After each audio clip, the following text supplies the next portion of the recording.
ఉదయనిధి స్టాలిన్ని పోలీసులు అరెస్ట్ చేశారు. మాజీ డిప్యూటీ సీఎం, ఒక పార్టీలో కీలక పాత్ర పోషిస్తున్నటువంటి వ్యక్తి, మాజీ ముఖ్యమంత్రి కొడుకు, డిఎంకే పార్టీలో అగ్రనేతే కదా. ఇలా మాట్లాడడం ఎంతవరకు కరెక్ట్? అసలు త్రిషాని ఏమన్నారు? ఎందుకు స్టాలిన్పై కేసు నమోదైంది, అరెస్ట్ చేశారు? అత్యవసరంగా కోర్టు అనుమతించడం ఏంటి? దీని మీద విచారణ జరపడానికి ఇలాంటి విషయాలని మనం మాట్లాడుకుంటాం. హాయ్ ఫ్రెండ్స్, అందరికీ నమస్కారం. Welcome to sunburn studios. తమిళనాడులో ఉదయనిధి స్టాలిన్ని పోలీసులు అరెస్ట్ చేశారు. అత్యవసర విచారణ కోసం కోర్టులో ప్రవేశపెట్టబోతున్నారు. విచారణ కూడా జరుగుతుంది. జరిగిన తర్వాత ఏం తెలుస్తుంది? అసలు ఆయన అన్న మాటలు ఏంటి? తమిళనాడులో జరిగినటువంటి ఓ సభ, కావేరీ నీళ్లు వదలాలి, రైతులు ఇబ్బంది పడుతున్నారు అని ఉదయనిధి స్టాలిన్ డిఎంకే పార్టీ ఆధ్వర్యంలో ఓ సభ నిర్వహించారు. అక్కడికి ఎక్కువగా డిఎంకే పార్టీ కార్యకర్తలే వస్తారు, రైతులు కూడా కొంతమంది రావచ్చు.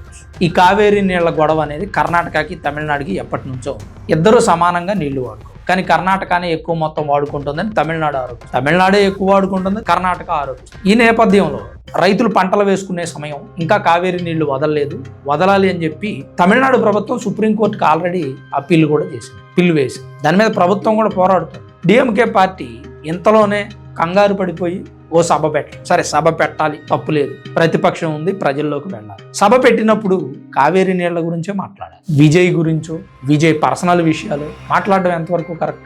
కొన్ని సందర్భాల్లో మనం చూస్తే రాజకీయ నాయకులు మరీ అవాకులు చవాకులు వెళ్తారు, పర్సనల్ విషయాల గురించి మాట్లాడారు. ఆంధ్రప్రదేశ్లో ఎన్నో సందర్భాల్లో రాజకీయ నాయకులు వారి పర్సనల్ విషయాల గురించి మాట్లాడారు. ఎవ్వరూ ఆపలేదు, ఆపే ప్రయత్నం కూడా చేయలేదు. కార్యకర్తలు అంటుంటే అబ్బాయి వద్దు, తప్పు అన్న రాజకీయ నాయకులు లేడు. కానీ పవన్ కళ్యాణ్ గారిని చూస్తున్నాం మనం ఈ మధ్యకాలంలో. కార్యకర్తలు, జనసేన కార్యకర్తలు ఏదైనా తప్పు మాట మాట్లాడుతుంటే, లేదా ఒకరి పర్సనల్ విషయాల గురించి మాట్లాడుతుంటే, వద్దొద్దు, తప్పు మాట్లాడొద్దు అని చెప్పి కార్యకర్తలను పవన్ కళ్యాణ్ గారు ఒక్కడే కంట్రోల్ చేశారు. మిగిలిన ఏ రాజకీయ నాయకుడు కార్యకర్తలను కంట్రోల్ చేసినట్టుగా మనం చూడలేదు. ఒకవేళ చేసి ఉండొచ్చు కానీ మన దృష్టికి రాలేదు. పవన్ కళ్యాణ్ గారు మాట్లాడిన మాట రాజకీయంగా విమర్శిస్తుంటే కార్యకర్తలు ఇంకా పర్సనల్గా వెళుతుంటే వద్దు అని ఆపారు ఆయన. ఆ వీడియోలు కూడా మనం చూసాం.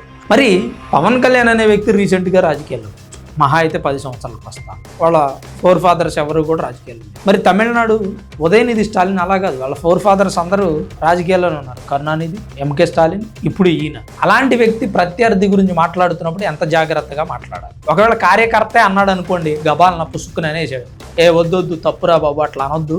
విజయ్ సీఎం, ఆయన ఒక రాజకీయ నాయకుడు, మన ప్రత్యర్థి, అట్లనే విమర్శిద్దాం. ఆయన పర్సనల్ విషయాల గురించి మనం మాట్లాడదాం. త్రిషాకి ఆయనకి అఫేర్ ఉందో లేదో మనకు అనవసరం. త్రిష అని వీళ్ళు అరవడం, ఆయనేమో ఎవరికి వచ్చినా రాకపోయినా ముందు నీళ్ళు ఆవిడికి వెళ్తాయి, తర్వాతే మనకు వస్తాయి అని చెప్పి ఈ హాట్ కామెంట్స్ చేయడం, ఆయన అరెస్ట్ చేయడం ఎంతవరకు సమంజసం? ఇది రాజకీయాలని తప్పుదారి పట్టిస్తుంది. సరే, ఇప్పుడు నేను అరెస్ట్ చేయడం అనేది కరెక్ట్ కాదు అని అనుకుందాం. ఎందుకంటే అసభ్యకరంగా మాట్లాడడం, బూతులు తిట్టడం, దరిద్రమైన పదజాలం వాడడం తప్పు కాదు అని సుప్రీంకోర్టు చెబుతుంది. ఎందుకంటే దానివల్ల ఎవరైనా ఇన్ఫ్లుయెన్స్ అవుతేనో, లేదా లైంగిక పరమైన ఆలోచనలు కలిగిస్తేనో, అంటే వాళ్ళు మాట్లాడినటువంటి మాటల వల్ల సెక్సువాలిటీకి దారి తీస్తేనే తప్పు అంట. మామూలుగా అయితే తప్పు కాదు. సుప్రీంకోర్టు చెప్పిన తీర్పు ఇది. మీరు విన్నారో లేదో, గతంలో మొన్న రీసెంట్గా వచ్చింది ఈ తీర్పు. అసభ్యంగా తిట్టడం, దూషించడం, భయంకరమైన బూతులు తిట్టడం కూడా నేరం కాదంట సుప్రీంకోర్టు తీర్పు. మరి అలా లెక్కేసుకుంటే అసలు ఉదయనిధి స్టాలిన్ చేసినటువంటి వ్యాఖ్యలు తప్పే కాదు. కోర్టు ప్రకారం తప్పు కాకపోవచ్చు, మన మనసుకు తెలుస్తుంది తప్ప కాదా అనేది. మనం మాట్లాడిన మాట తప్ప కాదనేది మనకు తెలుసు. ఎదుటి వ్యక్తిని మనం అవమానిస్తున్నాం అనే విషయం కూడా మనకు తెలుసు. మీరు మాట్లాడే ముందే ఆలోచించుకుని మాట్లాడిన తర్వాత అయినా అది తప్పు అయితే పుసుక్కుని అనేసానండి, క్షమించండి అంటే మీ వ్యక్తిత్వాన్ని మీరు నిలబెట్టుకున్నట్టు. ఏదో తిట్టేశాం, అనేసాం, ఎదుటి వ్యక్తిని అవమానించాం, మన ఈగో సాటిస్ఫై అయింది, వాడు ఫీల్ అయ్యాడు, వాడు బాధపడ్డాడు. వాడు బాధపడుతుంటే మన ఈగో ఇంకా సాటిస్ఫై అవుతుంది. సరే, సీఎం విజయ్ బాధపడతాడా లేదో సెకండరీ అండి. మన చుట్టూ ఎన్నో నిత్యం లేచిన దగ్గర నుంచి చూస్తాం. ఒక వ్యక్తిలో ఏదన్నా లోపం ఉందనుకోండి, పదే పొడుస్తూ ఉంటారు, పుండు మీద కారం జల్లినట్టుగా గుచ్చుతూ ఉంటారు. సీఎం విజయ్ మీద ఎలాంటి అవినీతి అక్రమ కేసులు, మర్డర్లో మానభంగాల కేసులు, ఒకరిని దోచుకున్న కేసులు లేవు, భూ కబ్జా కేసులు. మరి ఆయన ఎలా విమర్శించాలి? మేము మా ఈగో ఎలా సాటిస్ఫై ఇవ్వాలి? మేము ఎలా హ్యాపీగా ఫీల్ అవ్వాలి? మేము ఒక సభ పెట్టామయ్యా, మా సభను ఎవడో దేకట్లేదు, ఎవడో చూడట్లేదు. కాబట్టి ముఖ్యమంత్రి మీద ఒక మాట అన్నాం అనుకోండి, అదే పడుంటది, నలుగురు చూస్తారు, వైరల్ అయిపోద్ది. రేపొద్దున మేమే హాట్ టాపిక్ జనాల్లోకి వెళతాం. అబ్బో, ఉదయనిధి స్టాలిన్ రైతుల కోసం ఒక సభ పెట్టాడంటే, ఆ సభలో ముఖ్యమంత్రిని ఏదో అన్నాడంట, అంటే కావేరీ నీళ్లు కావాలనే కదా ఆయన అందే అని ఇంకో రకంగా ఈ వార్త వెళ్ళిపోదు. ఇది రాజకీయం అంటే. అంతేగాని ఆడిని అందామా, ఆడు బాధపడతారా, వాడు ఫీల్ అవుతారా, అసలు మనం ఎంత చరిష్మా ఉండి రాజకీయంగా పలుకుబడి ఉండి మన ఫోర్ ఫాదర్స్ అందరూ రాజకీయాల్లో ఉండి ఒక ముఖ్యమంత్రిని మనం అలా అనటం ఏంటంటే ఒక ఆడపిల్ల పేరుతో అనే ఆలోచన ఎవరికి రాదు. మనం తప్పు చేస్తున్నామని కూడా అనుకోరు. మేము తప్పు చేసామా అని మళ్ళీ కాలు రేగరేసుకుంటాం. ఇక్కడ ఆంధ్రప్రదేశ్లో కూడా పవన్ కళ్యాణ్ గారిని రాజకీయంగా విమర్శించే వ్యక్తులు ఆయన వ్యక్తిగత జీవితం గురించి ఎన్ని అసభ్యకరమైనటువంటి పదజాలం మాట్లాడారో ఒకసారి ఆలోచించండి. కారులను మార్చినట్టు పెళ్ళాలను మారుస్తాడంటాం, నువ్వు ఒక హౌస్ ఓపెన్ చేసుకోవచ్చు అనటం, ముగ్గురు పెళ్ళాలను మారుస్తారని కామెంట్స్ చేయడం. అంటే పవన్ కళ్యాణ్ గారిని విమర్శించడానికి మరొకటి లేదు, అందుకని పెళ్ళాల గురించి విమర్శిస్తుంది. అక్కడ విజయ్ని విమర్శించడానికి లేదు, అందుకని త్రిషాతో ఎఫ్ఐఆర్ ఉంది అని చెప్పి విమర్శిస్తుంది. ఒకవేళ ఎఫ్ఐఆర్ ఉంది అనుకోండి, ఉంటే ఉందలేండి, అంతమందికి లేవు, ఆయనకు ఉంటే వాళ్ళిద్దరికి ఏదైనా క్లాషెస్ ఉంటే వాళ్ళు చూసుకుంటారు. విజయ్ భార్య ఏదైనా కేసు పెట్టింది అనుకోండి, త్రిష, విజయ్ భార్య, విజయ్ కలిసి కోర్టులో చూసుకుంటారు. మీకెందుకు? విజయ్ భార్య సంగీత ఏమైనా మీ దగ్గరికి వచ్చిందా, న్యాయం చేయండి స్టాలిన్ గారని, లేకపోతే త్రిష ఏమైనా మీ దగ్గరికి వచ్చిందా, నాకు విజయ్కి ఎఫ్ఐఆర్ ఉందని. ఇవన్నీ బుద్ధి లేనటువంటి మాటలు. కార్యకర్తలు కూడా బుద్ధి లేకుండా త్రిష అని అనడం మీకు ఎందుకయ్యా? త్రిష మీతో ఒక సెల్ఫీ దిగలేదనే, లేకపోతే త్రిష అండగా ఉంటే విజయ్ గెలిచాడనే, ఇవన్నీ కూడా కక్ష సాధింపు మాటలు. సమయం వృధా. ప్రజాసేవ చేయాల్సినటువంటి ప్రతిపక్ష నేతలు, ప్రజల అవసరాలను తీర్చాల్సినటువంటి వ్యక్తులు ఎంతసేపు అధికార పార్టీ మీద ఏదో ఒక రకంగా వ్యక్తిగతంగా విమర్శిద్దామను, బూతులు తిడదామను, ప్రజల్లో బ్యాడ్ చేద్దామని. అదుగో విజయ్కి త్రిషతో ఎఫ్ఐఆర్ ఉంది, అసలు ఆయన ఆయన ముఖ్యమంత్రి పని, అబ్బు తీసేయండి మేము ఎక్కేస్తాం, నేనే ముఖ్యమంత్రి అని హడావుడి చేసేటువంటి ప్రయత్నం. ఇప్పుడు ఎన్నో అమెండ్మెంట్స్ తీసుకొచ్చాడు విజయ్ అధికారంలోకి వచ్చాక. ప్రైవేట్ స్కూల్స్కి ఫీజులు ఎంత కడుతున్నారో, స్కూల్ ఎంత వసూలు చేస్తుందో ఖచ్చితంగా ఒక నియమం ఉండాలి, అది ప్రజలందరికీ తెలియాలి అన్న. అలానే కొన్ని చేశాడు.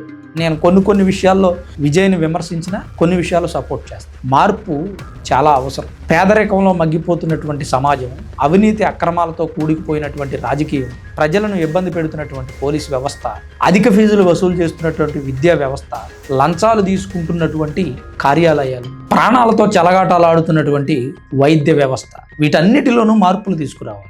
దానికోసం ఒక కొత్త రాజకీయ నాయకులు, కొత్త రాజకీయ రక్తం, ఉడుకునెత్తురు రాజకీయాల్లోకి రావాలి. ఒకవేళ వాళ్ళు వచ్చి ఏవైనా కొత్త మార్పులు చేస్తుంది, వాటిని మనం ఖచ్చితంగా సాదరంగా ఆహ్వానించాలి. అవి మత సంబంధమైనవి అనుకోండి, కొంతవరకు కంట్రోల్ చేయాలి. అదిగో విజయ్ పేరు మీద మత సంబంధమైనటువంటి వ్యవస్థలు, సంస్థలు ఏదో వెనకుండి క్రైస్తవ సంస్థలు 6,500 కోట్ల రూపాయలు ఖర్చు పెట్టి విజయ్ని గెలిపించారు, అది ఇదని అన్నారు. సరే, అది నిజమైతే ఖచ్చితంగా దాన్ని మనం ఖండిద్దాం.